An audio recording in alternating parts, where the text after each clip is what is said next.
and welcome to The Voice. I'm Reverend Kelly. This is KGLTV. Thank you so much for tuning in, whether you're here with me live now or whether you're watching this on a repeat. I'm just so happy that you've decided to tune in and join us for the debut episode of The Voice. I've done The Voice in a few one-off podcasts before, but I've never been able to do it in a series in the way that I've always wanted to. And so now it is time for that. I think that what had happened is there had been so many delays. My internet doesn't work, or my microphone doesn't work.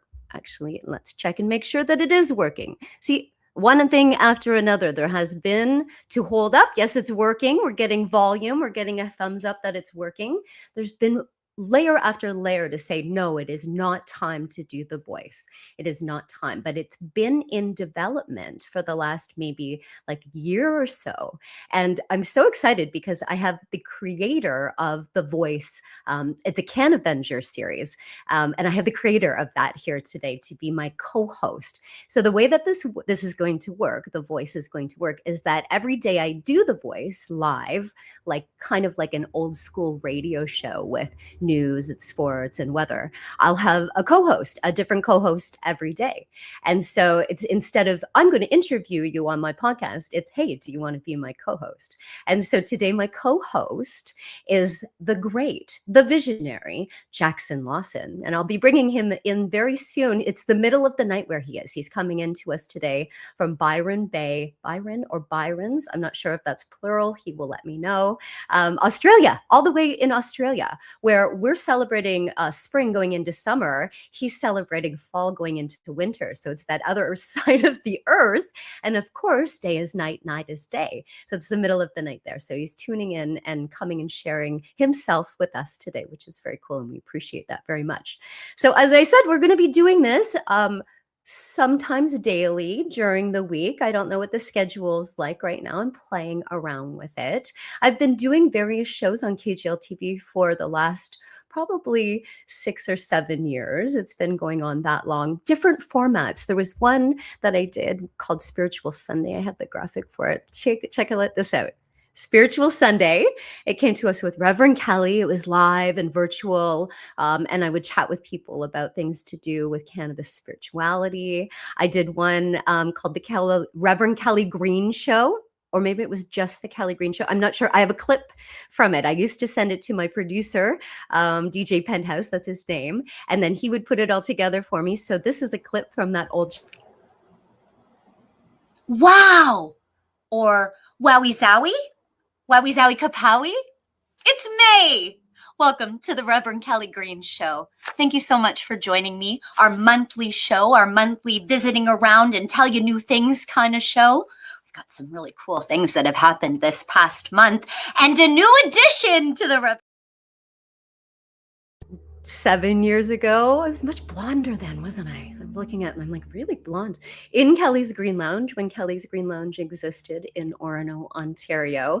And it was sort of in that time when we would go live on Facebook. Facebook Lives were really popular back then. StreamYard was just getting started, so I wasn't using it. That's what the production studio I use right now to produce all the shows on KGLTV. And it used to be just live format, and I would interview people, and I loved doing that because that's how KGLTV started, to hear people's stories about why they were in cannabis, the cannabis sector, industry, or why they used cannabis as their medicine or their therapy, and just sort of get that information out.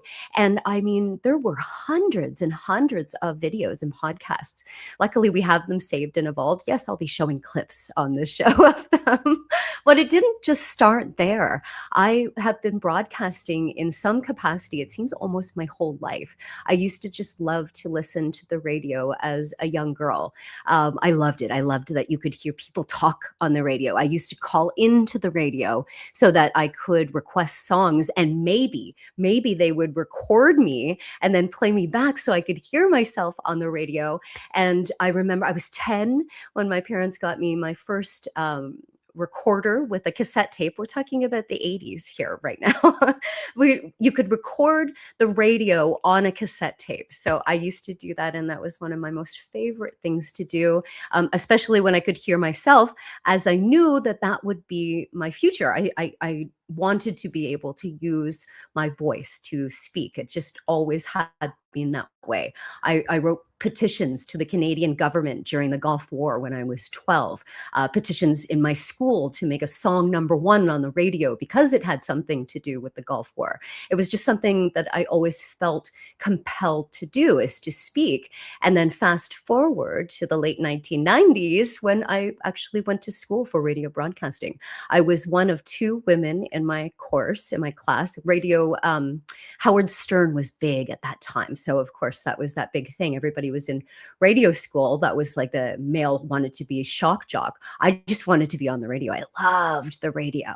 And back in the 1990s, it was a male forward role. It was a male forward. There was mostly, you were maybe a news reporter or co-host if you were a female, but I wanted to be that, big time announcer. And I was for a while, and I loved it. It was a segue into the music industry, and then kept going forward, teacher, cannabis industry, but now back into a broadcasting format. But I never really left. When I worked in the music industry, I did a vinyl radio show with DJs.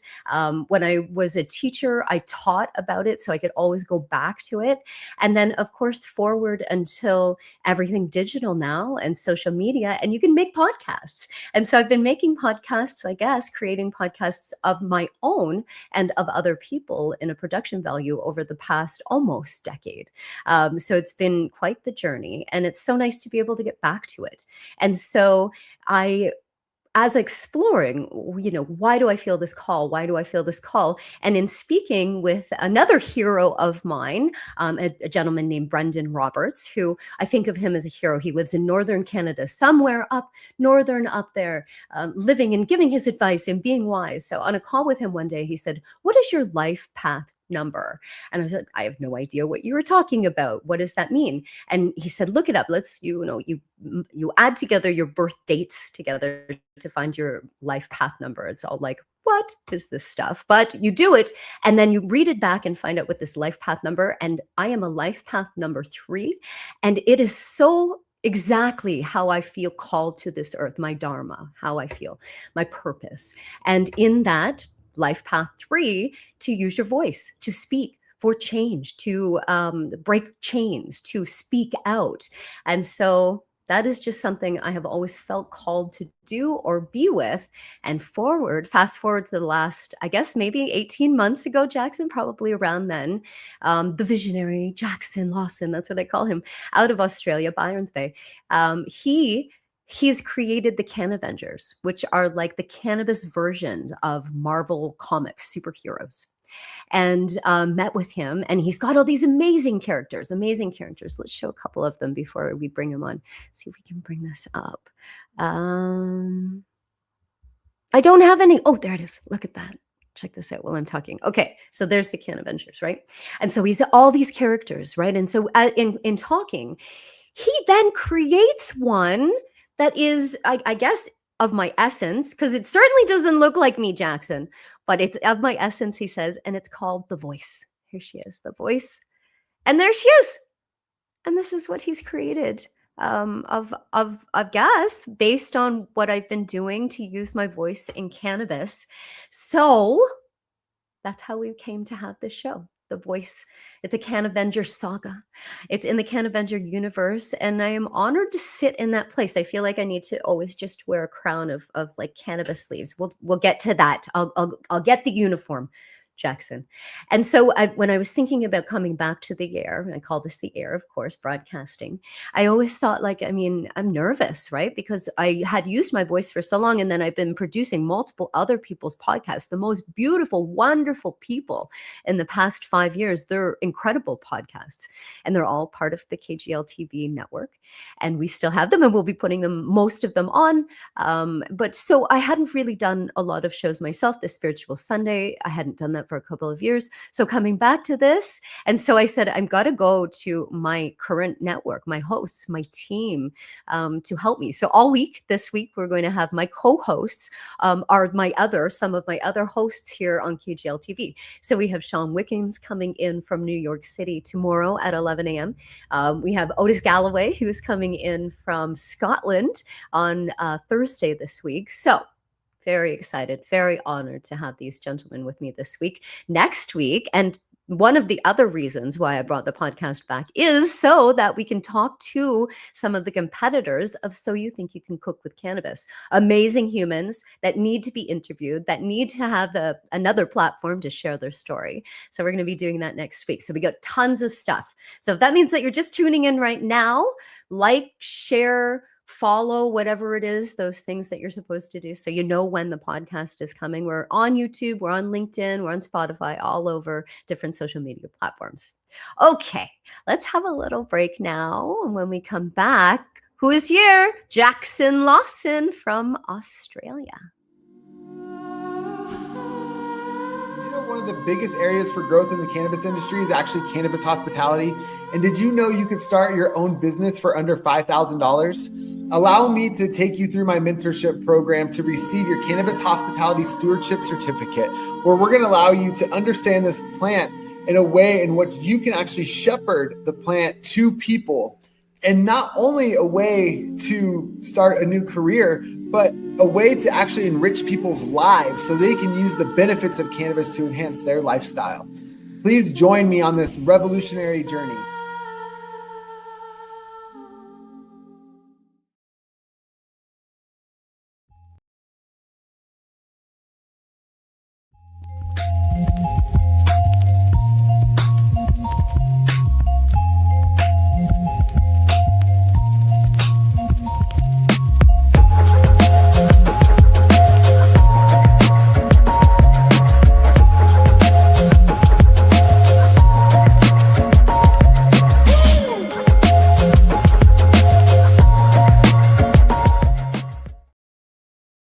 Okay, welcome back. You are watching and listening to The Voice on KGLTV. I'm Reverend Kelly, and we have our co-host for the day, Jackson Lawson. Hi, Jackson.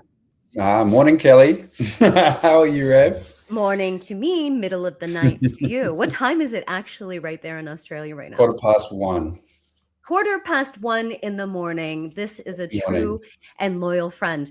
So here's what happened. I sent Jackson a message this morning and I'm like, this is my debut show, Jackson. You're not answering me. You better not be ditching me for my show. You know what I realized when I sent you that message? I hadn't consumed cannabis at that point in time. And I have to recognize that is that, when you consume, my belief that when we consume cannabis, we're conscious, we're aware, we're grounded, we're our real true self. We're in our higher self, not in our ego. Our ego is the one that panics. Our ego is the one that, we feel that. And you know what? I can say that to you. I can say that to Jackson because he completely gets what I'm saying. Since the day I met Jackson, we have vibrated in this way, in the same frequency. He's literally on the other side of the world, but such like a mentor to me, such a partner to me, such like you inspire me, Jackson. You teach me. There's a lot that I have like where I'm like very emotional and very like, I'm going to do this. And Jackson, sometimes he's like, well, let's look at it from this perspective in that like grounded sort of like I've been here 1,000 years sort of way, right? The Wizard of Oz without tricking us. That's how I think of you, my friend. That's really how I think of you. So, Thank you for all of that. Thank you for creating the show. Thank you for being here today. I'm going to let you talk now, Jackson. Thanks for joining us. Thanks, Rev. I always appreciate you too. You've always inspired me and helped me bring the rest of this through and always gave me a platform to share it, which is always a pleasure. Love your work. And just watching how everything works outside our country. We're so far behind in the culture, in the business, the industry, the acceptance, still in a lot of the stigma stuff, and watching everyone in states of freedom be able to share the information that we love and know about cannabis. It's just a beautiful time. we have a whole generation with social media that are able to share messaging so quickly and so fast. And I think the beauty of the cannabis for me was finding all the medical side and how it works on that level, and then taking the inspiration of the creative side that it always gave me, my music and my art and the vision of being able to see my soul and how I fit in the world of the universe, and being able to bring through these characters that can then teach and hopefully entertain on the way through. And each one has different, powers or messaging around different cannabinoids, different terpenes, and different combinations, and how to use them. So I think because the legal industry is now up and running, $50 billion into it, we have a lot of science every day being discovered and really understood and proven, all the spiritual aspects of the plant, the soul, and creative elements are now being proven in science. And that really gives us a great platform to build the future of, the children not needing the opioids. Because my mission has been about offering the opioid-free version of pain management, along with, the other elements I work with, hydrogen and the mushrooms, and inside those all together, there's new treatments, old plant medicines, and combinations of cannabinoids that are not just getting people high, but getting people alive, Yeah. And that's what you do. And bravo to you for doing that. And I started using the phrase Cannavengers before I met you.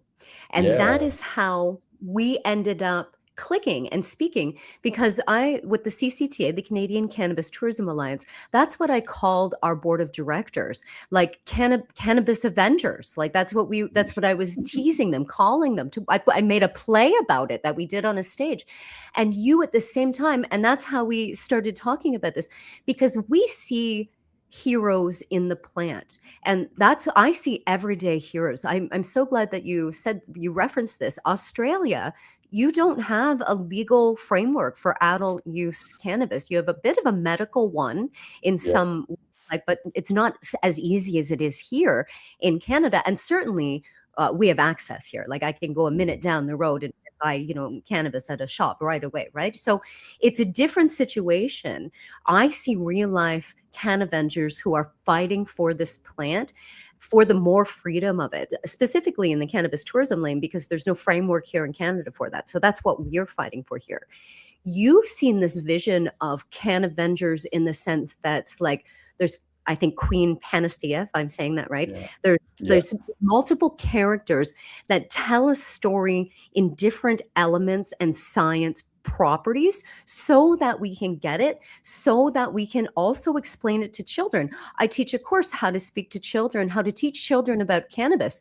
You're ready. The Cannavengers are ready, because kids need cannabis too. And not in the sense of like intoxicating. We're not saying that kids need intoxicating cannabis, but cannabis should be an available medicine for children as well. We're seeing enough of that. You've referenced that, people getting off of opiates, but there are children that are on medicines right now for ADHD, for other things. Anxiety, like anxiety medications. And CBDA is 1,000 times better for anxiety than CBD. It makes the body produce serotonin, interacts with those receptors, and we instantly can reduce anxiety, which is phenomenal. And over here we were lucky to find a plant they created which held the CBG into the adult plant, and then it was hemp based, so it was only 0.2% THC. We then slow cooked that into olive oils, organic olive oil, over 7 days, and freezing it for a couple of nights, which releases all the terpenes. And suddenly we had this amazing mix that was really cost effective to make, but we could deliver it for free through the communities a lot of the time. And it was amazing. And there was no THC. And I've got 4 kids that I raised, and we had our own family traumas that allowed us to use these types of medicines and not send them to mental anxiety, synthetic drugs, and watch them come through and actually heal those traumas. And now they're a lot stronger teenagers. But it was amazing to be able to have all this information and watching it in the real world, and then being able to create the characters that can then teach hey, listen, this is how this works for kids, you know. Yeah. I was lucky. My kids' first job, all three of them were, the younger ones were selling hemp 3D molecules of THC on little things at a hemp exhibition thing in here about 5, 6, 7 years ago. And so it was a really interesting watching that generation come in without the stigmas. And, you know, that's what the Cannavengers really come down to, is the next 30 years, the main cannabis brands are going to become the Panadol of that generation, where there's no synthetic paracetamols or anything needed, but the cannabis brands that can deliver that to families. I think, you know, that they're the world-changing brands, and the industry as a whole is kind of what I've been seeing lately is it's like the endocannabinoid system of the planet, and each of the little parts of the industry, from tourism to all the manufacturers all around the world, are stimulating the endocannabinoid system, and that creates not only financing and new economics, but so much healing and stress relief and natural, you know, remedy from pain, which and stress, which is really the two killers in our world of crazy that we all live in these days. Yeah. And I think it's so important that we reference the children that certainly here in Canada, and I'm hoping many other parts of the world, they'll really never understand prohibition the way that we have understood prohibition. I Thank mean, God they don't have to. right? In the sense of, like, if you wanted cannabis as your medicine even 10, 20 years ago in that frame, like, you were looked at as like dirty, or like, what, you're using weed for that? And we were not talking about the endocannabinoid system that every single human has, that is the regulatory system that cannabis locks into and allows us to thrive with. We're not talking about that back then. And that's hardly even taught in medical school around the world, barely here in Canada now, in some programs. It's just starting. Right, just starting. And so imagine 10 years from now. And then imagine 10 years from then, right? So we're talking about, my son is 18. So I'm hoping in 10 and then 20 years from now, I'm going to have 27 grandchildren. I can only hope and pray that they Go Lion. You know what I mean, right? Go Lion. That my grandchildren in this span of time will never know that. We'll never have to understand that was something that was that poison, that the devil's lettuce, something that was so awful for us, right? And well, so not only that, they won't have to even use opioids or synthetic drugs in the wrong environment. Right. That, you know, those options will be there as a state of culture. Of course. That's kind of, right? You know, the beautiful part of the future. In the small needed way that they are. And you've just recently had a hospital stay where you were enlightened into thinking, you know what, there is a place for the medical system. So there are places for it, but it's not the way of yesterday, where it was just doctor handing you a white pill, doctor handing you Parley Pharmacy here, one to cover up there. And that's what it was of yesterday. Now we have alternatives. We're traveling for medicine, we're traveling for wellness. We're trying to understand where that diversity and that division is. It's beautiful. Okay, so Jackson, we're going to go to a commercial break, one more. And then when we come back, we're going to do our regular segments. We're going to talk about the news. We're going to talk about some sports, and we're going to talk about some weather. We'll be right back on KGLTV. You're watching.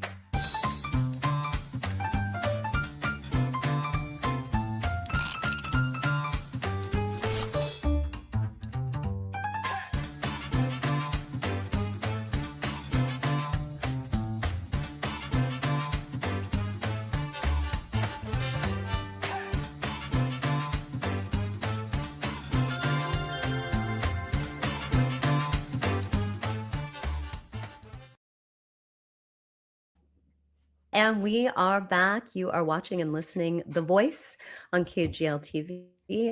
I'm Reverend Kelly. Here today with me is Jackson Lawson. And we just saw a promo for So You Think You Can Cook with Cannabis Ontario. It's a show that's happening June 1st in Whitby, Ontario. This is the fifth time that I have produced this show.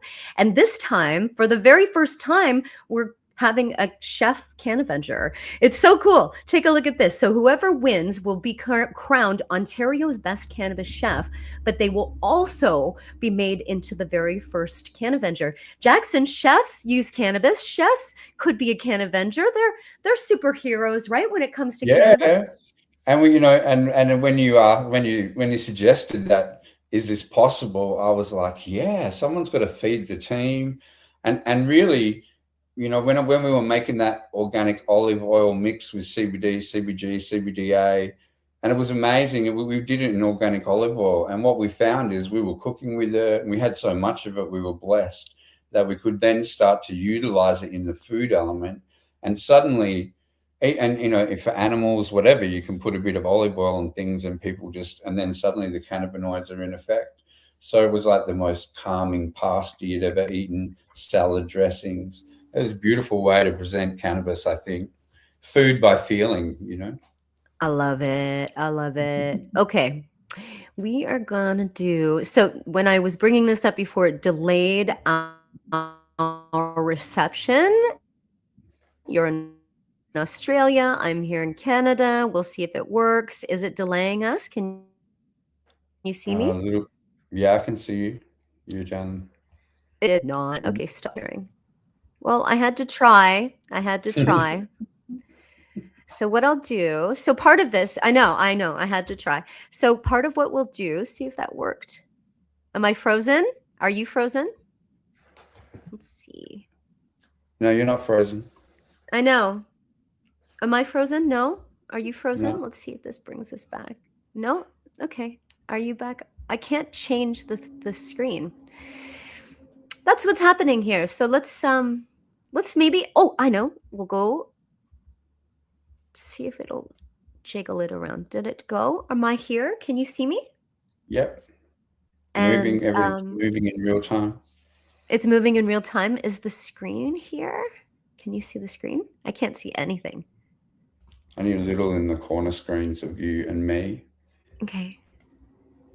This is what happens when you're doing a live show. It's no problem. How amazing! Here we go. Watch this. Watch this. Boom. We're back. Okay, so during the live show, I cannot show the news article, but I can talk about it. There's a new California study that's finding evidence that cannabis could treat obesity and diet. And this comes to us from the sfgate.com. So it's San Francisco. And it talks, Jackson, about how the researchers at UC Riverside gave cannabis to obese mice and found that not only did the rodents lose weight, but when given in a concentrated cannabis oil, the mice also saw that striking benefits in their metabolic function. They actually said that it would work, leading to a cannabis diet therapies. So the reason why I chose that story is because, have you heard about, I don't know if they're like peptides or what this new stuff is where people, it's really not tried a lot. It's in that sort of like trial phase of like, I think it's called Ozempic or Ozempic or something like that. It's in Canada, and there are people that are taking this stuff, and on the bottom of the screen, it's for being obese. On the bottom of the screen, it may cause this, it may cause this, it may cause this, it may cause death, it may cause hearts, it may cause seizures, right? And if they were to just see this study by this San Francisco group, then maybe they would see that cannabis would be an alternative for whatever this is that's the doctor pills. And I know that you understand that. So that's why I chose that one today. Well, I think also because of the cooking as well. So you look at how to regulate appetite. Yeah. And in doing it, and like I said, it's cultural integration. So if you learn how to cook with it and you've got it in your backyard, like the herb garden, you know when to utilize different strains of it in different ways. I think that's what the cooking show has the opportunity to bring and teach people. So I was excited to create the character and understand, oh, right, there's this whole dining element. and a great new It is a part of it. work with. It's a beautiful part of it. So we'll make the first cannabis chef, Cannavenger chef. Jackson, we're out of time today. It's gone by so fast. We're running out of time. I know we're here's the 30-minute show. Can you please tell our audience where people can find you, where they can follow along the Cannavengers and your app as well, please? Oh, so yeah. So the CVR universe, CannavengerUniverse.com is where all the information about the narratives and the characters and there's a membership thing we're putting into that section of how to support us, t-shirts, all that stuff will come. The NeuroLeaf.pro is the actual app, and it's probably the most insane cannabis intelligence tool that we can use every day. If you want to build protocols, if you want to educate yourself around it, help talk to your kids, or even help talk to your doctor, you can build your own protocols. And inside that, we've built a travel section. So if you're going traveling, you can find safe passage, all the latest laws and everything, and actually plan, and all the best experiences, like the 420 event you ran with CCTA, that was in there. So it was like, it really just gathers anything you want to know about cannabis industry. You can ask it vocally questions. Now we're starting to upgrade that level. So that's going to be fun to put on phones and see people, you know, really start to learn the truth about what we're in this for. And the last thing I want to say is, like, I have to do the opioid journey thing was like, you know, they cut me open, my whole entire belly, which is pretty wild. And I did no opioids in the recovery. So that was 3 weeks ago. I was out cold on the operating theater, and so utilizing hydrogen, cannabis, and a couple of Panadols, you know, here and there, was just proving in my mind that everything we're doing is correct and it works. So if people have that option, you come out of the healing so clear, and you're not coming out of it fuzzing, trying to get away from that pain stuff. So, you know, that was my little message for this month. It works. Thank you. It does. It does. Thank you for sharing that with us and for telling your story. And we can find you as well on social media, on LinkedIn. Oh yeah, the Cannvengers with a Z, Instagram, TikTok, and YouTube. Wonderful. Thank you. Thanks for joining and being my very first co-host, Jackson, and for creating the voice so that I would have a show to wrap around her. Appreciate you. Well, you are the voice of cannabis. Thank you, Jackson. Thanks for everybody for tuning in today. We'll see you again tomorrow, 11 a.m. Eastern on KGLTV. I'm Reverend Kelly, and this is The Voice.